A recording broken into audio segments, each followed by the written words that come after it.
समर्थक भी, जो आम जनता है वो भी नजर आ रही है। और प्रधानमंत्री नरेंद्र मोदी को आप देख सकते हैं इस बार ये दरअसल प्रधानमंत्री का यहां पहुंचना जो है आरजेडी के लिए भी एक मुश्किल का सबब इसलिए है क्योंकि पाटलिपुत्र सीट जो है वहां से मीसा भारती, लालू प्रसाद यादव की बेटी जो है वो चुनावी मैदान में 2 बार हार चुकी है रामकृपाल यादव से, और इस बार तीसरी बार एक बार फिर जीत के इरादे से मैदान में है। लेकिन जब प्रधानमंत्री पहुंचे हैं तो रामकृपाल यादव ने यह भी कहा कि पहले तो जीत ही रहा था लेकिन अब और छप्पर फाड़ वोटों से जीतूंगा।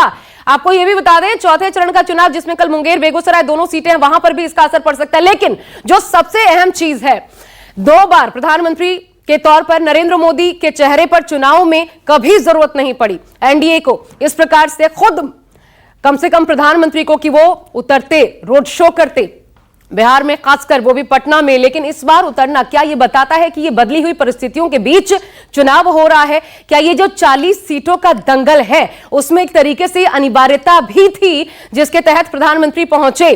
क्योंकि कहीं ना कहीं एक तेजस्वी यादव जो है रोजगार के मसले पर और अपनी छवि जिस प्रकार हाल फिलहाल के दिनों में उन्होंने बदली है लालू प्रसाद यादव से अलग हटकर, उसका व्यापक असर पड़ सकता है चुनाव में, इससे इनकार नहीं किया जा सकता। तो क्या यही कारण है कि प्रधानमंत्री को यहां पहुंचना पड़ा एक बार फिर, जब क्लीन स्वीप के इरादे से बीजेपी इस मैदान में 40 के रण में जब उतर रही है? तो प्रधानमंत्री के पहुंचने के पीछे क्या यह भी एक कारण है? एनालिसिस इसका भी होगा, लेकिन अपने आप में एक इतिहास है जब प्रधानमंत्री यहां पर पहुंचे हैं और पटना में रोड शो कर रहे हैं।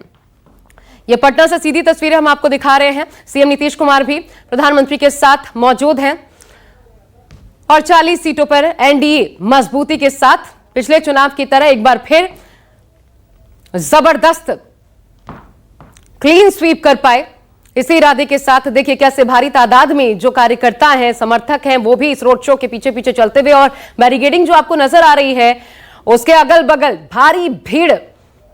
प्रधानमंत्री क्योंकि पहली बार इस प्रकार का रोड शो कर रहे हैं पटना में, हर कोई उनका दीदार करना चाहता है, देखना चाहता है कि प्रधानमंत्री को लेकर बिहार में खासकर एक क्रेज भी दिखता है। और यही कारण है कि मोदी के चेहरे का चुनाव है, या तो यहां पर उनको स्वीकार किया जाएगा या नकार किया जाएगा, चाहे दिग्गज चेहरे ही मैदान में क्यों ना हो।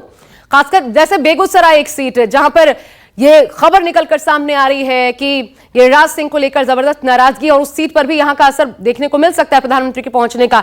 लेकिन इसके बावजूद वहां की जनता यही कहती है कि ये मोदी के चेहरे का चुनाव है, तो भले जो कैंडिडेट उतारे गए हैं नाराजगी उनसे जरूर हो, लेकिन इसके बावजूद चेहरे के तौर पर सिर्फ मोदी हैं, और इस बात को प्रधानमंत्री नरेंद्र मोदी बखूबी समझते हैं। यह भी एक कारण कि उन्होंने यहां के लिए विशेषकर समय निकाला इस बार। आपको बता दें आज और कल बिहार में, और उसके बाद प्रधानमंत्री नरेंद्र मोदी काशी भी पहुंचने वाले हैं। यहां बिहार को कवर करने के बाद काशी जाएंगे और काशी में रोड शो होगा।